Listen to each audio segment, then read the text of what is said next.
Hey guys, Dan Heilman back with another video. Today we're going to be focusing on how to enter a trade, specifically a long trade. I'm going to set up the chart, use some indicators, talk about a bunch of different indicators you can use, which ones are important, and we're going to talk about how to enter a long. Now, this is a question from someone here.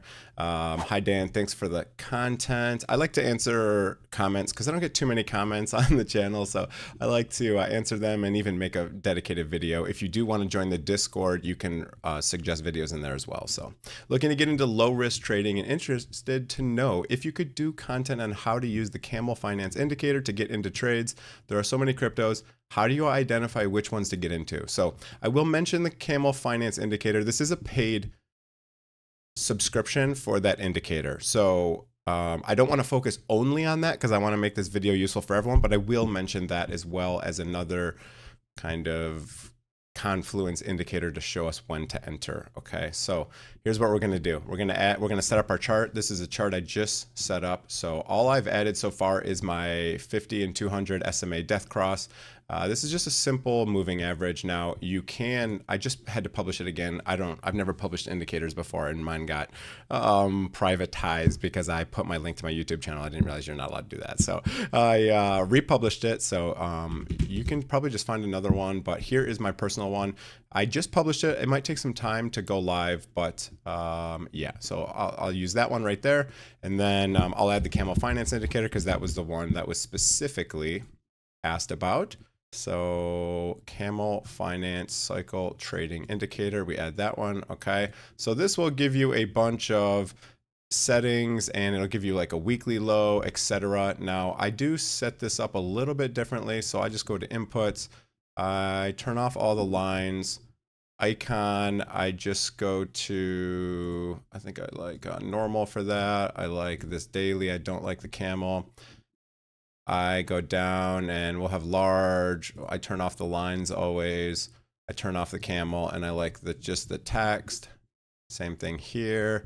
I turn off the line, I turn off the camel, and I like the text.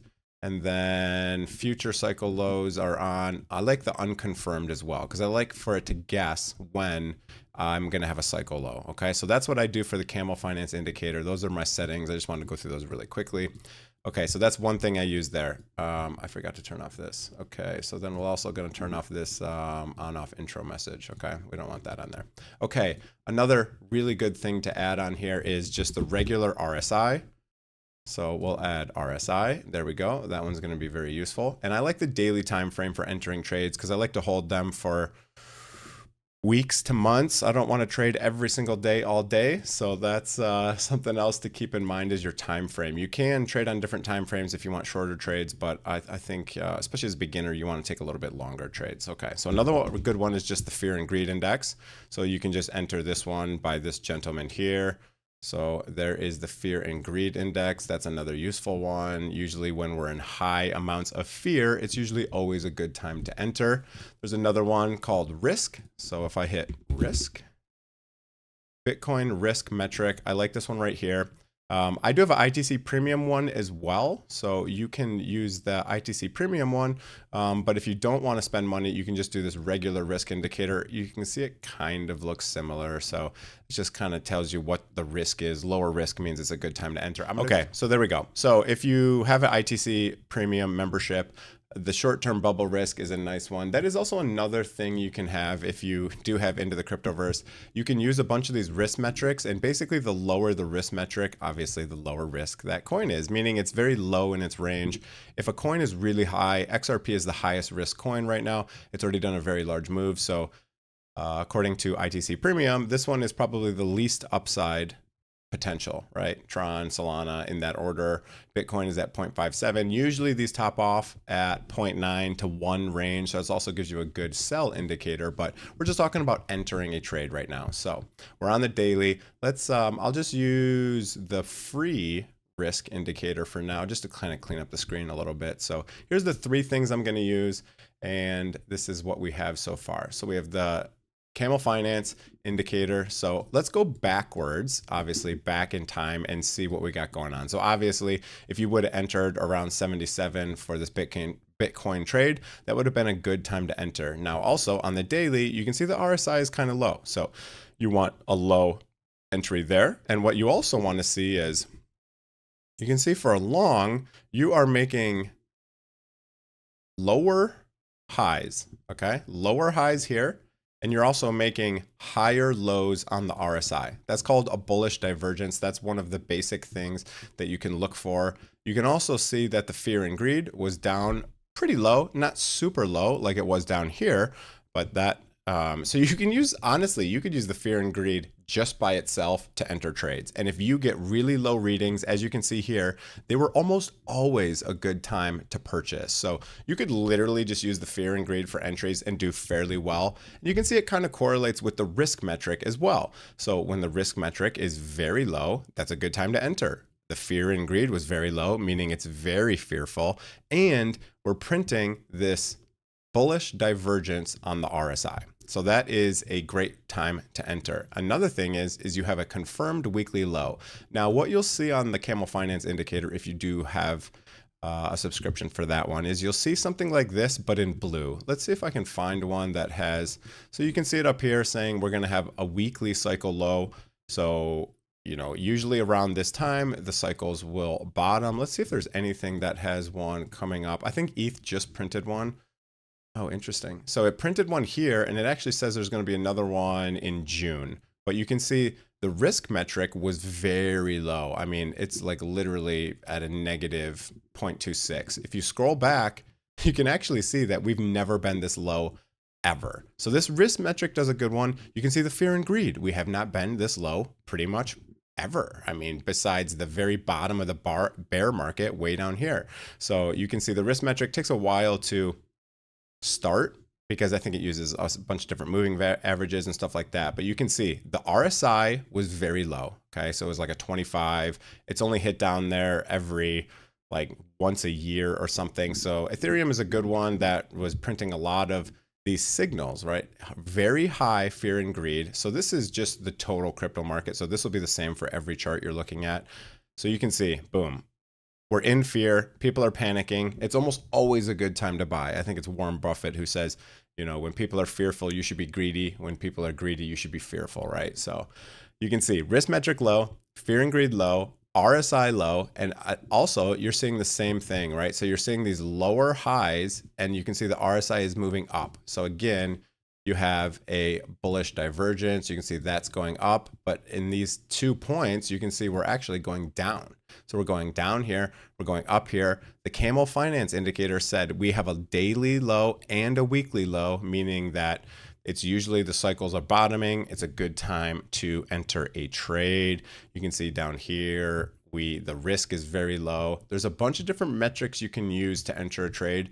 And basically, once you see this blue, what you could do is you could enter when you see that it's looking for a cycle low. So maybe if you want to enter into Ethereum, maybe you wait till June. Now, we've just had a massive run up. So that's like another thing is you don't want to enter right now after we've gone up 90%. Obviously, you want to enter a little bit lower. But I like to trend the overall range of these coins, right? So, and sometimes you need to go to the weekly or something like that. You can see, all right, here's the weekly on Neo. Here's another one that might be a potential good entry, because if I draw a line basically from here to here and then up, you can see that right now on Neo, we're very low. Okay, fear and greed is low. The risk metric is very low. The risk metric is actually the lowest it's ever been on Neo.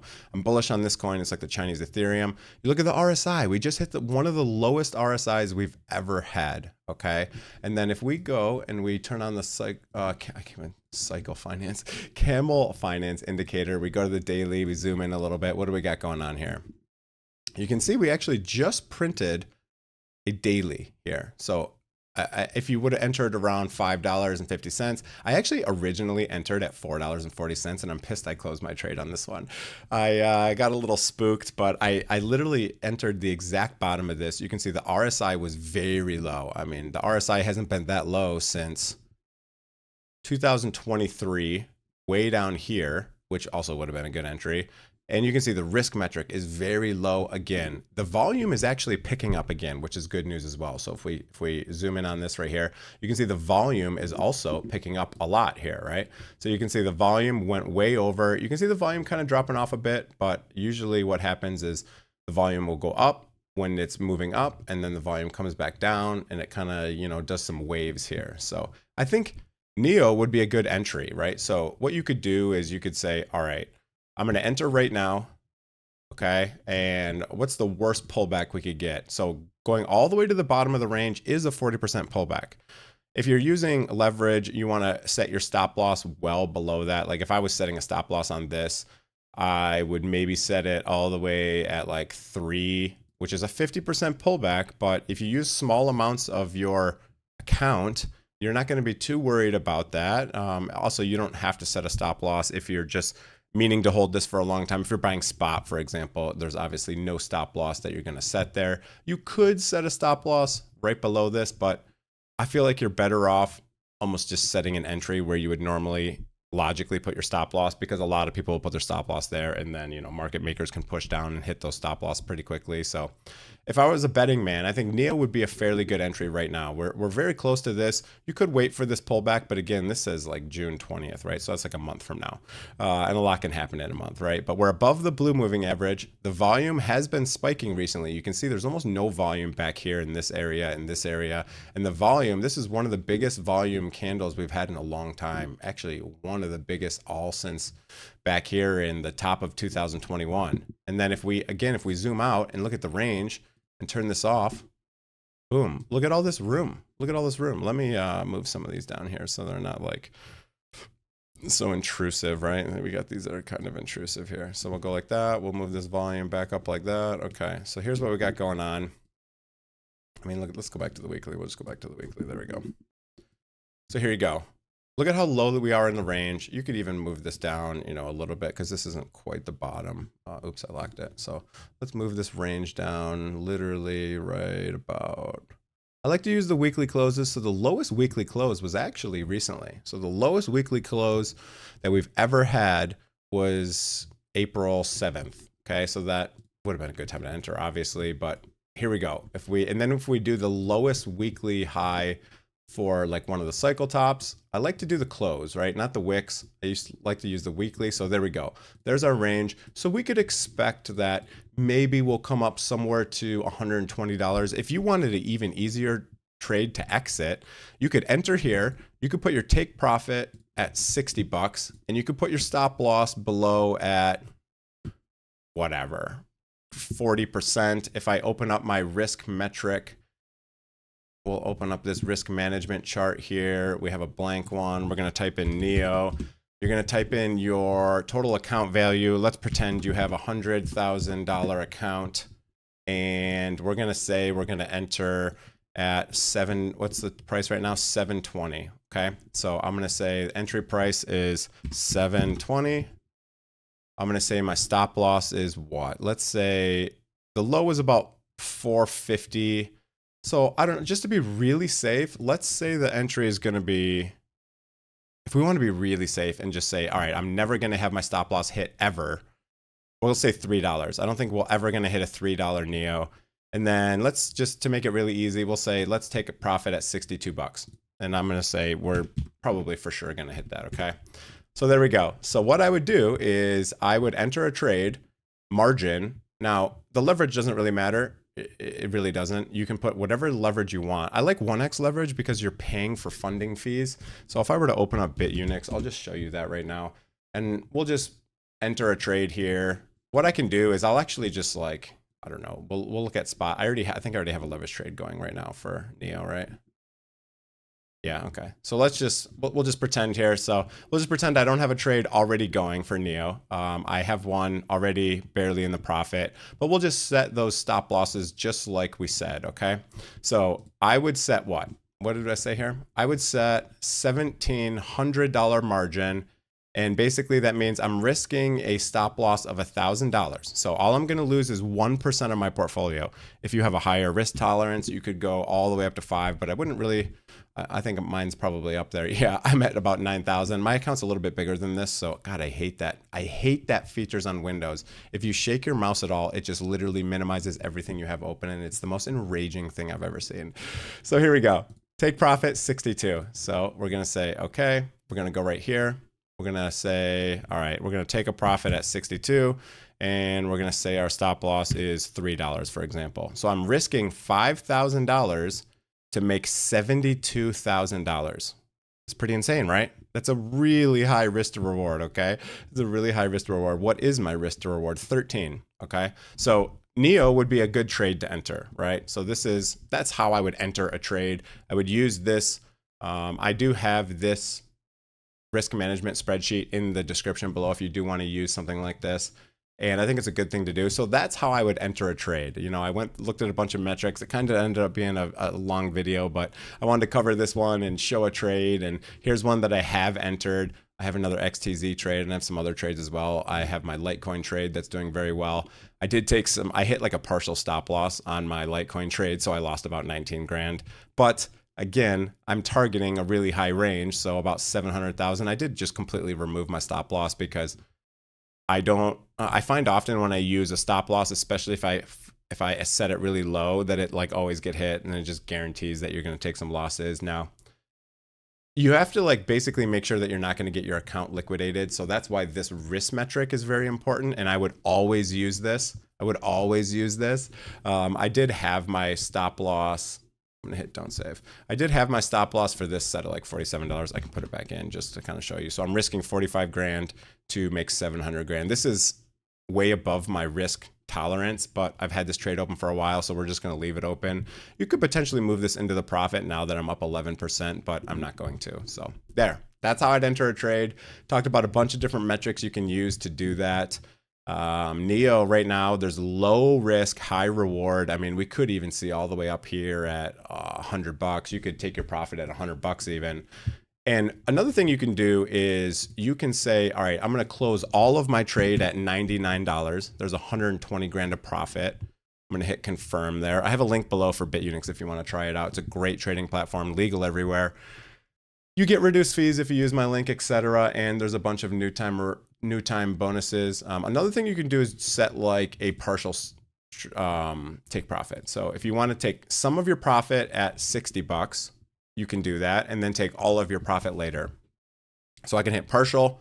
I'm going to say, let's use my take profit of, we'll say $60. And then you can say, I'm going to take, I don't know, 30% of my trade. Oops.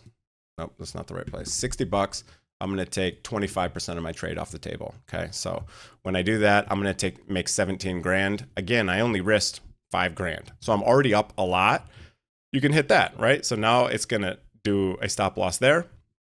Sorry, a take profit there. And we're going to take some of it off the table. And then if we hit the high end of the range, we'll close fully our trade. So that's how I would enter. Hope you guys enjoyed the video. It ended up being a long one, but that's okay. If you enjoyed the video, hit the like, hit the subscribe button, and I have a bunch of different links below that help support the channel, and they are great exchanges that I trust. So hope you guys enjoyed the content. Have a great day, everyone. See you guys.